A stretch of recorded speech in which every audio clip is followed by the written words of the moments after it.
Welcome back to the Kudlow Report. Rising Republican star Senator Marco Rubio of Florida. Senator Rubio, welcome back.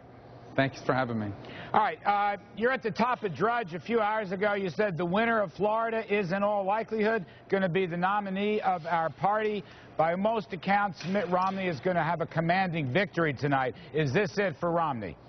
Well, we'll see. I mean, I don't know who's going to win. I know that the polls say certain things, but we have to wait and see. Florida is a difficult state to poll, and, you know, people have been voting for a week now, so it's not quite clear how that'll turn out. But my argument is this. I mean, Florida, and one of the reasons why I've always supported moving Florida up in the primary cycle is because it's so indicative of the country. So I think Iowa, New Hampshire, South Carolina have a very special place in this process, and then Florida right afterwards that is kind of a microcosm of the country. And the argument I would make is that if you win in Florida, and especially if you win decisively, I think it positions you to do very well in the general election. And so I'm not saying the campaign's going to end tomorrow. I'm not calling for anyone to drop out. All I'm saying is that ultimately, at the end of the day, if you win a primary in Florida, especially if you win decisively, I think you can make a very compelling argument to bring a very, very strong general election candidate. All right, let me move on to some other things. As you probably know, the CBO, Congressional Budget Office, put out a very gloomy report today. 8.9% employment this year, only 2% economic growth, another $1 trillion budget deficit. And earlier this month, you wrote a letter to President Obama where you said, and I quote, "More and more people believe America is becoming a deadbeat nation heading toward European-style debt crisis." What did you mean by that? What's the policy implication for you? What I mean by that is both Republicans and Democrats here in Washington have built up a debt. The Obama administration has made it worse. There seems to be no real political will from the Senate leadership or the White House to do anything about it. And there's no plan in place to undo it any time in the near future. What you hear from the CBO report, what you hear from all the experts, is that all we can see is deficit as far as the eye can see. We now have debts that are equal to the size of our economy. Think about it. We have built a government so large and so expensive here in Washington that not even the richest economy in the history of mankind can afford it. That's how big it's gotten. And there is no plan in place to do anything about it at any time in the near future. That's what I meant by it. It's a very, very serious problem. That's the thing that's most troubling. First of all, let me ask you, did President Obama ever respond to your letter? No, he did not. All right. Second thing, were you surprised, as many of us were, that in the State of the Union, he barely mentioned, only in passing, deficits and debt, and the best he comes out with is this 30% minimum tax for millionaires. That's not a growth plan, is it? Well, there's a lot of things he didn't talk about. The debt was one of them. His accomplishments is another one of them. He's trying to convince the American people that the way you protect people's jobs is to raise their bosses' taxes.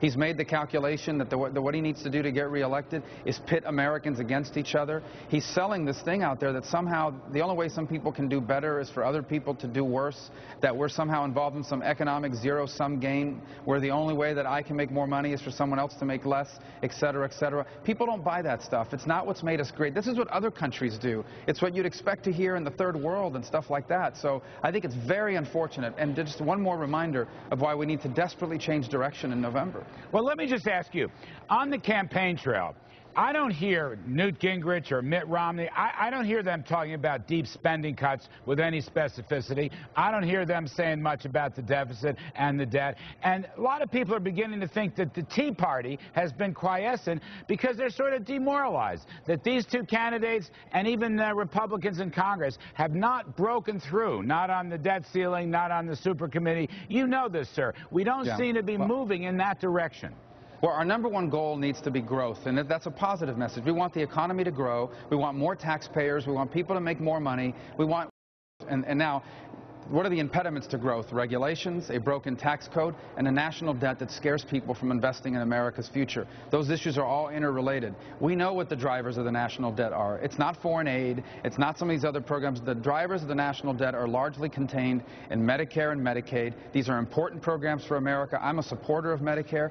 But we have to save it. And as it's currently structured, the program goes bankrupt. And those out there like the president who advocate doing nothing serious about Medicare are advocating bankrupting Medicare.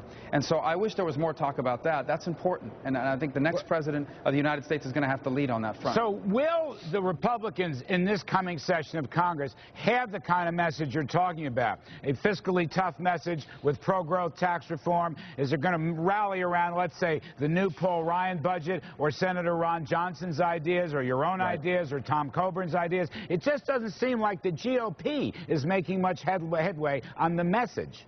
Yeah, I know that's what it seems like, and sometimes it's true, but in all fairness, I mean, for example, Senator Portman and McCain and others, Senator Paul, have offered a Republicans' jobs plan, and it has a bunch of these measures that you're outlining contained therein. Regulatory reform, real tax reform, a flattening of the tax code, making it more fair, dealing with debt. It just doesn't get coverage. I mean, it's just not being talked about, and it certainly isn't getting a vote from Senate leadership. And maybe we need to do a better job of talking more about it so people realize that there are alternatives out there to the direction our president wants to take the country. And last one, come back to Florida, if you will.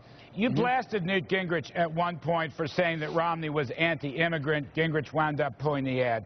Let me just ask you, in terms of your own vision, how does the Republican Party reach out to Hispanic voters and their families? What is the best way to do it?